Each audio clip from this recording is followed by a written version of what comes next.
What's up, fight fans? This is Kurt DeVille with Counterpunch Boxing News, and I got some new news for you concerning the comments, the remarks that were left concerning the final debate I had on Deontay Wilder and Anthony Joshua. Okay, first of all, appreciate some of the feedback. You know, some of them were educated remarks, some of them weren't. Those I could give a shit about. But this is dedicated for the people that did make good points, okay? Why isn't Deontay Wilder getting a percentage versus another fighter that Anthony Joshua faced? That was one good one. That is a very good one. Two, the take it or leave it deal shouldn't really be as that if they were serious about making a fight. That's true. That's two. What were some other ones?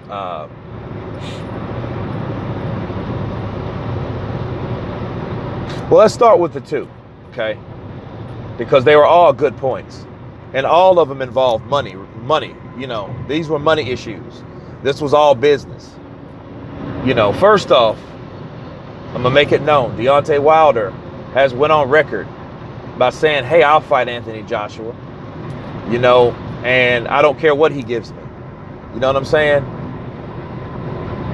I'll fight him for whatever amount of money, just as long as in the rematch, I can get the say-so in the negotiations or the portion that I feel that I deserve in the rematch. You know, and he's saying that assuming that he would beat Anthony Joshua. Now, you cannot say stuff like that on record and not mean it. Because that, you put your foot in your mouth or you put your foot in your ass, really. Because you've made it known that you want to fight this guy. You came out like a savage warrior that I don't care about money. Give me whatever you're going to give me because I know I'm going to whip your ass anyway. I'm going to knock you out like I knocked all my other opponents out. So then in the rematch, I can call the shots. Hey, that's nothing wrong with that. That shows 100% pure confidence. Okay? So either you're a Deontay Wilder fan or you're a Joshua fan. It doesn't really matter, you know, if he stuck to his guns. If Deontay Wilder would have been a man about his word, that's what this would have been. There would have been no negotiations. You know, Eddie Hearns is coming to New York, you know, to see Jacobs fight his opponent. And he'll be there, and he's going to try to make amends of this negotiation. So that's the update on that. However, you know, there shouldn't be an update according to what Deontay Wilder already said, what he wanted. And Anthony Joshua already agreed to. You know, so it just makes me scratch my head when you go back and say, no, the money's not enough. And that's $12.5 million. And you want more money. So, but anyway, you're looking at the comments, you know, the comments was, first comment or a good comment or a good point was made that Joseph Parker made 33% and Anthony Joshua took the rest. Well, if you look at that in ballpark figures, guys, the bulk sum of the money, there were a couple thrown out there. I think it was like 8 million. It was either $8 million or 8 million pounds Joseph Parker ended up with. If it was 8 million pounds, because I'm not sure, I think it had a little L, and I think that little L squiggly thing represents pounds.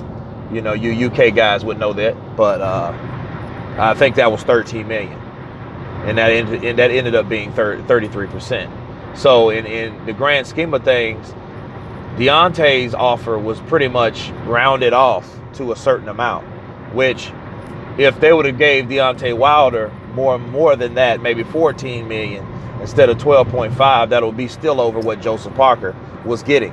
But Joseph Parker, that was all his percentage added up to. So it wasn't like it was $25 million that Joseph Parker made. Okay, so the people that think that, that's wrong, because I've done my research on it. You know, some people said, oh, he made 18 million pounds or whatever. You know, I read that somewhere, you know, and I'm looking at these sources that the research, you know, but the final number, he's made it between $8 million or $8 million or 8 million pounds. Either way, that's about 13, 14 million. Okay. Well, that's an easy thing to fix if Deontay Wilder's worried about what Joshua's last opponent got, because that's what his numbers were. That's what Parker's numbers were. That's what Parker's average amount of dollars that he made was. So, you know, if that's what Deontay Wilder's problem, that's what his beef is, because you don't know how much the fight is going to be. And let's face it, Deontay Wilder is not the main draw in this fight. It's Anthony Joshua. Sure, when you come together, it takes two to tango. I understand that. I understand that totally. Deontay Wilder, I feel, has a little bit stronger base than Joseph Parker. But I could be wrong about that, because I'm not from New Zealand and I'm not from the UK. So, and the only reason I say that is because Deontay Wilder is American. I live in America. I'm able to go and fly to New York and see Deontay Wilder, or Vegas, or wherever he fights. And he likes to fight at the Barclays Center in Brooklyn.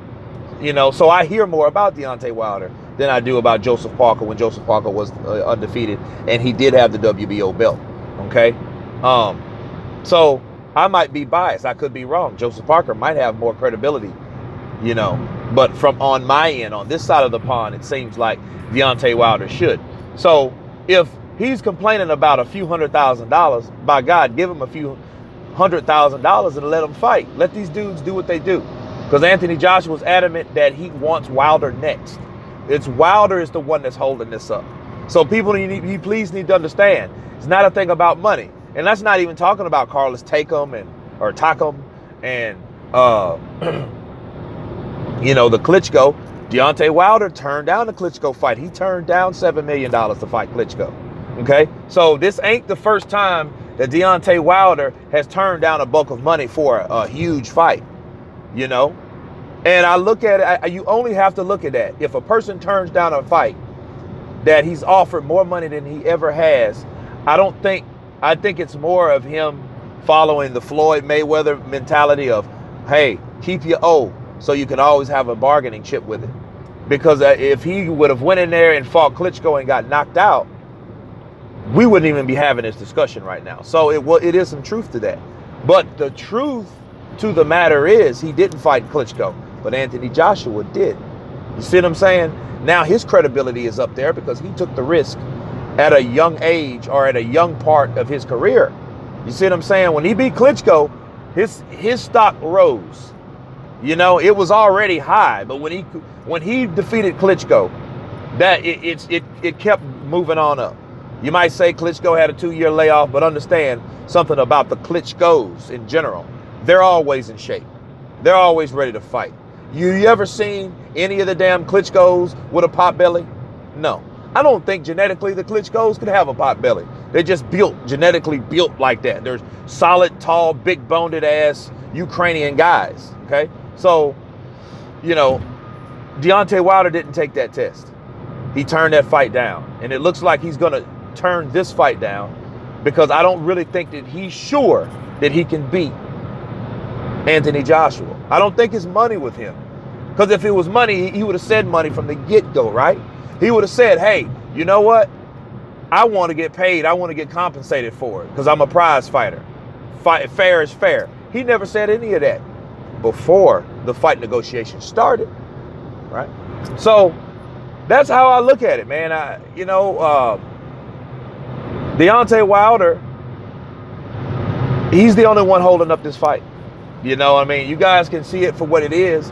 Oh, man, the pay-per-view, you know, he might help it better in the pay-per-view fight because he's an American. But, again, coming from a guy that never been on pay-per-view before, never seen that amount of money.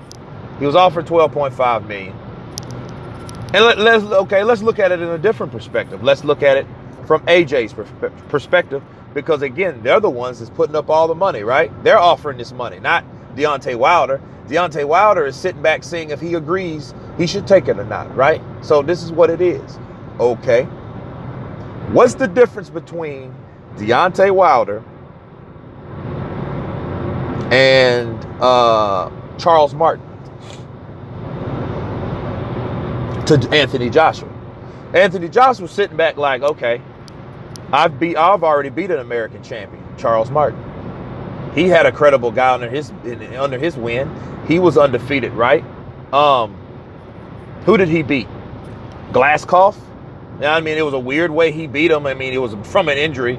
Glasscoff couldn't continue or whatever, but he still got the win. He was undefeated. He was like 23-20. He had a pretty good, he was a southpaw. He was 6'5". He's a tall guy.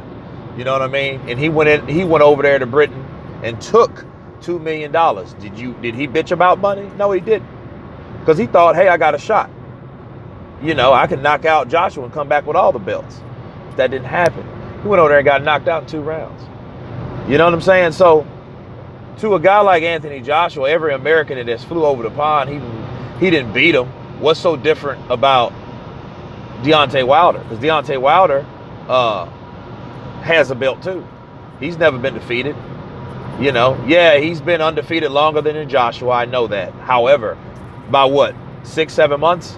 Because he just became champ in the end of 2015, right? So that's about a 5 or 6 month span between the time Anthony Joshua got the belt. So it's still not credible. What else do you have?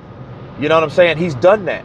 So, and then if you can compare the salaries, it's way lopsided. You think Charles Martin would be bitching about $12.5 million? No, he wouldn't. He wouldn't. So you can talk about the percentage game if you want, and we can pretend like we're businessmen or whatever, and we can look at it black and white. But they offered him a lump sum of money, like, hey, and they curved it, they salaried it, just like anybody that would get a salary working as a manager from a restaurant versus, hey, I want an hourly instead of the salary. You know what I'm saying? The hourly will come out being more than the salary in a lot of times, So, but, it does have its perks. Will this fight be made? I don't think it'll be made next. I think this fight will be made probably in September, because for one, Anthony Joshua has a mandatory with Provectin, with the guy that got popped twice. He's back in the saddle. He's up for the mandatory for the WBA. So Deontay Wilder's camp can't wait around and hope that Eddie Hearns throws them more money, trying to be greedy and missing an opportunity, because this is boxing, man. We don't know what's gonna happen in the boxing game. Shit, Joshua could lose them all in Russia, or from Provectin. You know what I mean? Provectin might have found another way to juice. You don't know. So, and then Joshua would end up fighting Provectin. Wilder would end up fighting Provectin after that, or whatever. So, but we don't know until they get in the ring. And when they get in the ring, then we'll see what they're about, and we'll see what happens. We'll see how that fight evolves. So, but they don't have much time, and but no, guys, I appreciate the comments and everything like that. And we'll see what happens this weekend. I'll keep you updated. But until then, this is Kurt DeField with Counterpunch Boxing News. You guys been counterpunched. Peace.